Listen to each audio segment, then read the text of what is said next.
Hello traders, hope you are doing well. Welcome to our new series explaining the concepts of supply and demand.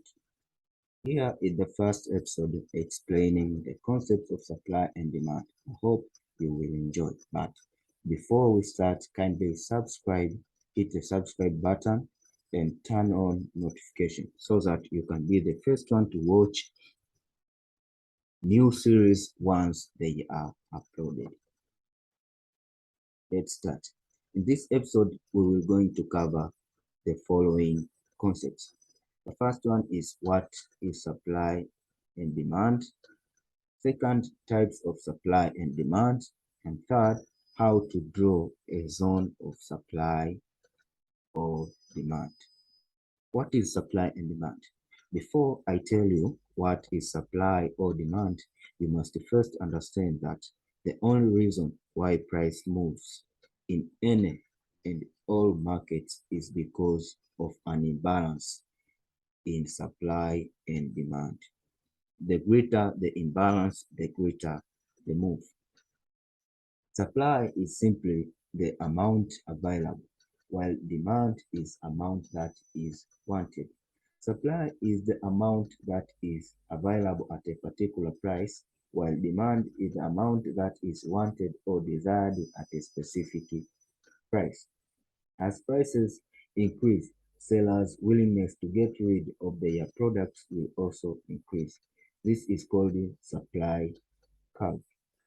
On the other side of that equation, buyers will demand more at lower prices. As price increases, we will generally see the demand fall. Type of supply and demand levels. There are only two types of supply and demand imbalances. The first one is valleys and peaks, and the second is continuation patterns. Let us see what are valleys and peaks. The valleys and peaks, these are V-shaped structures for valleys and inverted V-shaped structures for peaks. How are they formed? Let's look here on the chart. How do they form? You see the diagram below. The diagram below. Let me hide this one. You can see here in this diagram here. In valleys, we have these structures here. Let me illustrate here. In valleys, we have this structure. In valleys, we have a drop. This is a valley. We have a drop. We have a base. This is a base. It's seen as a consolidation, as you can see here. And we have a rally. This is a rally. So the leg in move is a drop. This is a drop. The consolidation or the base is in a consolidation way here in a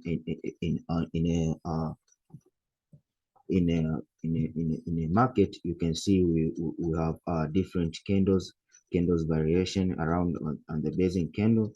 They are in a consolidation way, and the leg out is a rally. So in a valley we have a drop, base, and a rally. Also in a peak we have a rally, that is a leg in. We have a consolidation, which is a base, and we have a drop, which is a leg out. So leg in a peak is a rally, and then we have a consolidation, which is a base, and we have a leg out, which is a drop.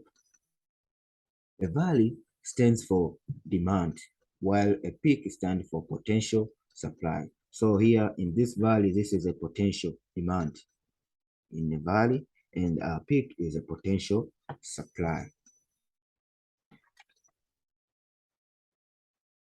Let's move to our continuation pattern.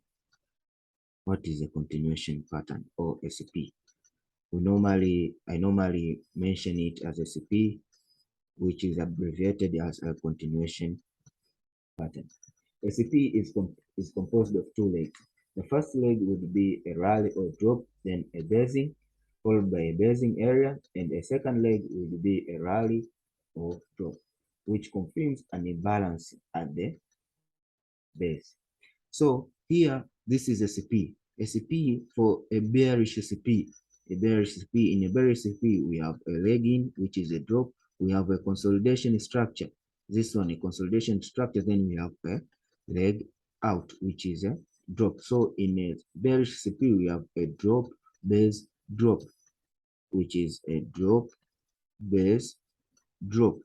This is a bearish CP. In the bullish CP, we have a rally, base, rally for a bullish CP. As you can see here in our diagram, in this illustration here in our diagram, later on we will see it on a chart, on a live chart.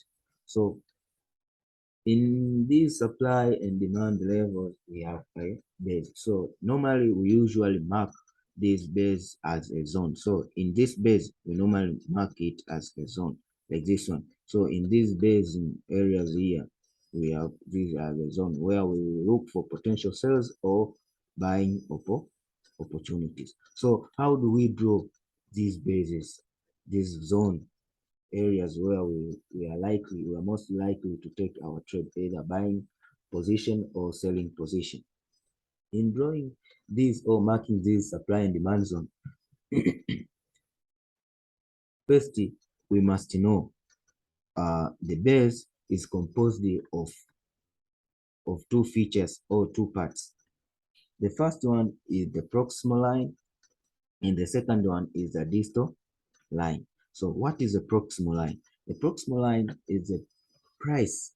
I mean, it's the line which is very closer to the current price, to the current market price. Suppose this is the current market price or current price, then the proximal line, the price or line which is very close to the current market price is called as a proximal line. As you can see here on our chart here, this one, this level over here, this level here, or this line here is our proximal line. Why proximal line? Is very closer to the current market price. And the second part of a zone is a distal line, which is the line which is very further, which is further to the current market price, as you can see here in our diagram. This one is a distal line. It's very far, too far to this current market price. This is for supply zone, and for demand zone, distal line is this one. It is too far to the current market price. So let's see the live examples on this oil, on this commodity, which is oil. Let's see how I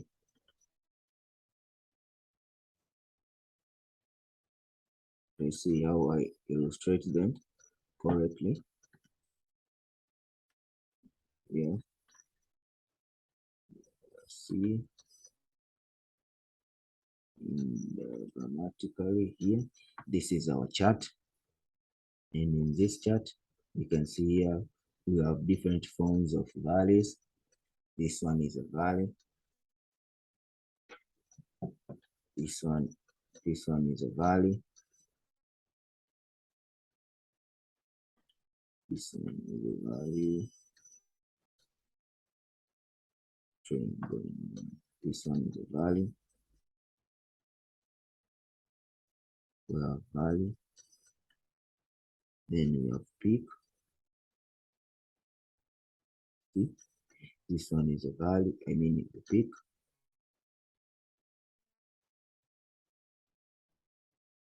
This one is a peak. This one is a valley.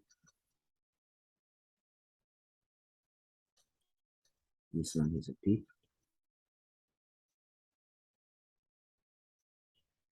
This one is a peak. There are so many peaks and valleys in this chart. You can see this one is a valley. This one is a valley. We have a valley. We have a peak here. We have a peak. We have a peak here.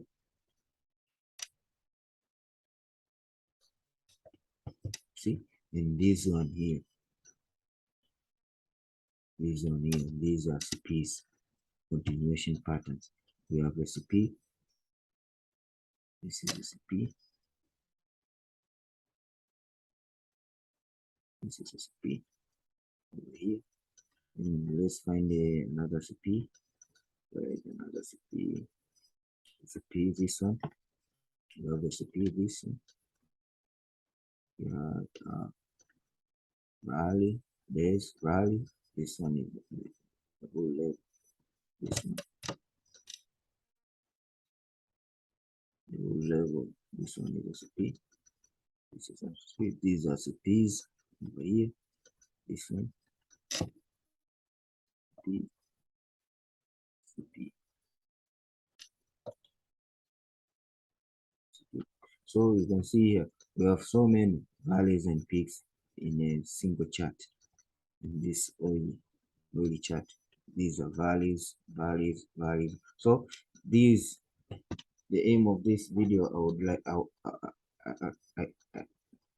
I want you to know how valleys and peaks appear in different formations.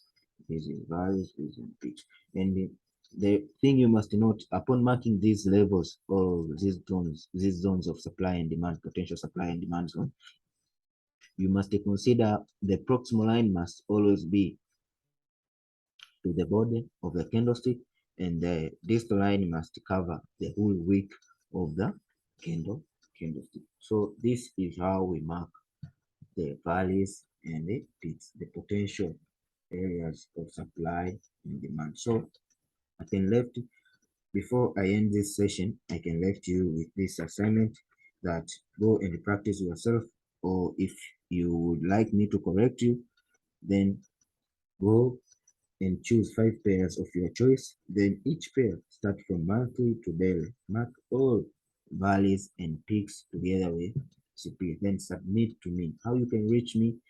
At the description area there, we have a link to our channel or to our WhatsApp. Then once you reach to the WhatsApp group or to our Telegram group, you will find there my name or my numbers, the Divine Forex Management. Then just text me to my inbox, then I will correct you. So make sure for your own benefit, you can correct the assignment if you would like, or if you don't like, then go and practice yourself. Thank you. See you to the next on the next episode.